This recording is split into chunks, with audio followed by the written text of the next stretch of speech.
Hamas Israel जंग के बीच ceasefire की कोशिश इस बार अमेरिका भले ही गंभीरता से कर रहा हो, हमास भी इसके लिए काफी हद तक हामी भर चुका है। लेकिन हमास के लीडर्स को आगे तक महफूज रखने के लिए, सुरक्षित रखने के लिए कतर ने एक ऐसी चाल चल दी है जिसमें इसराइल फंस गया है।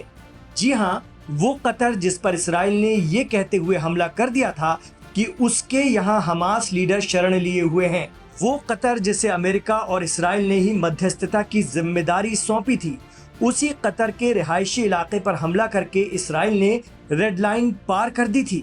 इसके बाद कतर और बाकी अरब और मुस्लिम देशों का रुख देखकर इसराइल के पक्के दोस्त अमेरिका को भी समझ आ गया कि अब पानी सिर से ऊपर निकल चुका है।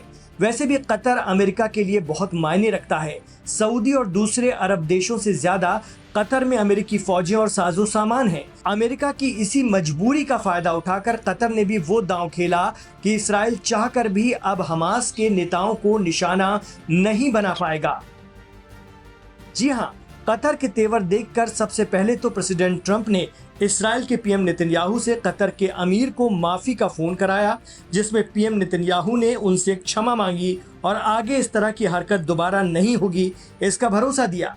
लेकिन मिडिल ईस्ट एक्सपर्ट कहते हैं कि इसराइल का कोई भरोसा नहीं होता, वो कहीं भी अपनी आक्रामकता दिखा देता है अमेरिका के दम पर। यही वजह रही कि कतर ने अमेरिका पर दबाव बनाया। इसके बाद प्रेसिडेंट ट्रंप ने सीधे एक ऑर्डर निकाला जिसके मुताबिक अमेरिका का रिश्ता कतर के साथ नाटो देशों की तरह होगा। अगर कतर पर कोई हमला करेगा तो अब अमेरिका उसे भी अपना दुश्मन मानेगा और उसके खिलाफ जंग में शामिल हो जाएगा। ट्रंप के मुताबिक जब तक वो कुर्सी पर हैं, ये समझौता लागू रहेगा। बस यही कतर खेल कर गया हमास के लिए। दरअसल कतर में हमास के लोग रहते हैं, वो अमेरिका और इसराइल के कहने पर ही वहां रहते हैं, ताकि जब बातचीत करनी हो, किसी तरह का नेगोशिएशन करना हो तो कतर के थ्रू किया जा सके। अब अमेरिका ने कतर को लिखित गारंटी दे दी है कि उसके ऊपर कोई हमला नहीं होगा। कतर की वजह से वहां रह रहे हमास को भी ये गारंटी मिल गई है कि कतर में रह रहे उसके नेताओं पर भी कोई हमला नहीं होगा। हमास के लिए भी एक बड़ी समस्या पैदा हो गई थी कि इसराइल उसे कभी भी कहीं भी निशाना बना सकता है। पता चले कि हमास अमेरिका की शर्तों को मानते हुए इसराइल के बंधक रिहा कर दे, उससे सीज फायर कर ले, बाद में इसराइल हमला करके हमास के नेताओं को खत्म कर दे, तो अमेरिका ने कतर के साथ समझौता करके एक तरह से हमास को भी ये गारंटी दे दी है कि आपके लोग जो कतर में रह रहे हैं उन पर भी अब हमला नहीं होगा। तो देखा जाए तो कतर ने अपने साथ साथ हमास के लोगों को भी महफूज कर लिया है, सुरक्षित कर लिया है इसराइल की किसी भी आक्रामकता से। अब पीएम नेतन्याहू के हाथ बंद गए हैं। कतर पर हमले के बाद उन्होंने दोहराया था कि हम फिर हमला करेंगे, जहां जहां हमास के लोग होंगे हम वहां मारेंगे। लेकिन कतर ने इसराइल को गच्चा देते हुए हमास को बड़ी राहत दे दी है और इसराइल को मिडिल ईस्ट में अपनी मनमर्जी चलाने से रोकने का मजबूत बंदोबस्त कर दिया है।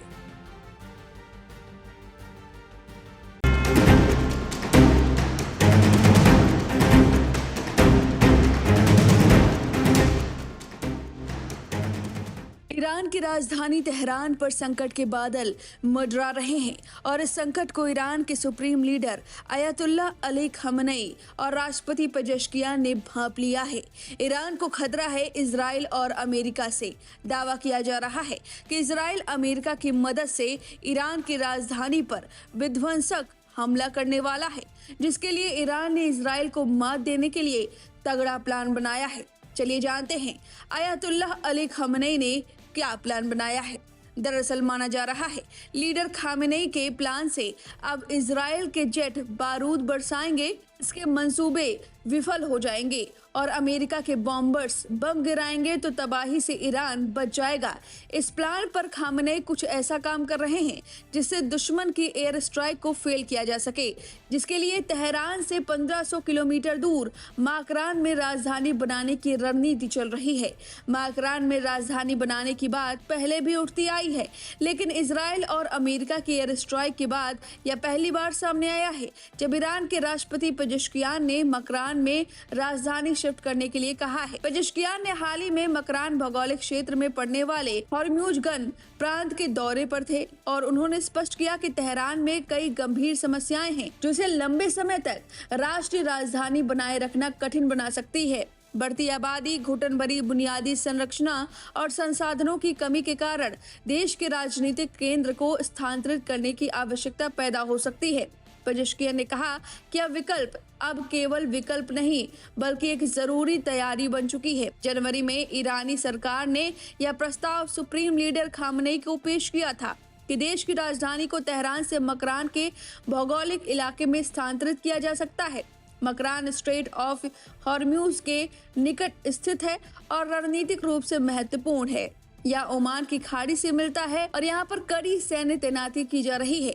योजना के तहत मकरान में राष्ट्रपति भवन, सुप्रीम लीडर का निवास, संसद और प्रशासनिक विभागों को शिफ्ट किया जा सकेगा। साथ ही हमले की स्थिति को ध्यान में रखते हुए गुप्त बंकरों और सुरक्षा स्थानों का निर्माण किया जाएगा ताकि संकट के समय शीर्ष नेतृत्व, महत्वपूर्ण अधिकारी और संवेदनशील स्थान सुरक्षित बंकरों में स्थानांतरित किए जा सकें और आवश्यकता अनुसार संसद में संचालन भी बंकरों से किया जा सके। इससे देश की सुरक्षा और राजनीतिक स्थिरता बनाए रखने में मदद मिलेगी। मकरान को नई राजधानी बनाने का विचार पहले भी उठ चुका है, लेकिन अब इसे पहली बार तेजी से लागू करने की तैयारी की जा रही है।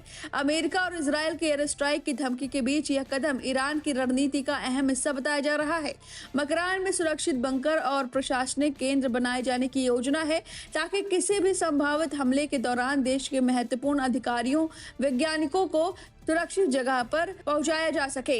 विशेषज्ञों का कहना है कि मकरान में राजधानी शिफ्ट करना आसान नहीं होगा, लेकिन यदि यह योजना सफल रही तो अमेरिका और इजरायल के हमलों का असर काफी हद तक कम किया जा सकता है। अब सवाल यही है कि क्या यह राजनीतिक और सुरक्षा केंद्र आने वाले खतरों को मात दे पाएगा या वैश्विक शक्तियों की रणनीति से चुनौती देगी। तेहरान से मकरान तक यह योजना भूगोल, सुरक्षा और राजनीति का अनोखा मिश्रण बताया जा रहा है और आने वाले समय में इसका असर पूरे क्षेत्र की स्थिरता पर देखा जाएगा। वहीं आपको बता दें कि तेहरान में हाल ही में हुए इमारतों और भवनों की भारी तबाही भी इस फैसले के पीछे बड़ी वजह बताई जा रही है। इजराइल के एयर स्ट्राइक के बाद शहर के अधिकांश हिस्से तहस नहस हो चुके हैं। ऐसे में नए प्रशासनिक केंद्र और बुनियादी ढांचा बनाना जरूरी हो गया है ताकि हमलों के दौरान देश की महत्वपूर्ण शख्सियतें जैसे टॉप जनरल और वैज्ञानिक सुरक्षित रह सके। इसी कारण तेहरान की बजाय मकरान को विकल्प के रूप में चुना जा रहा है। हालांकि दुनिया को यह बताया जा रहा है कि राजधानी स्थानांतरण की वजह पानी की कमी और घटती बारिश तथा बढ़ती आबादी का दबाव है। असल में यह रणनीतिक सुरक्षा और संरक्षण की मजबूरी भी है।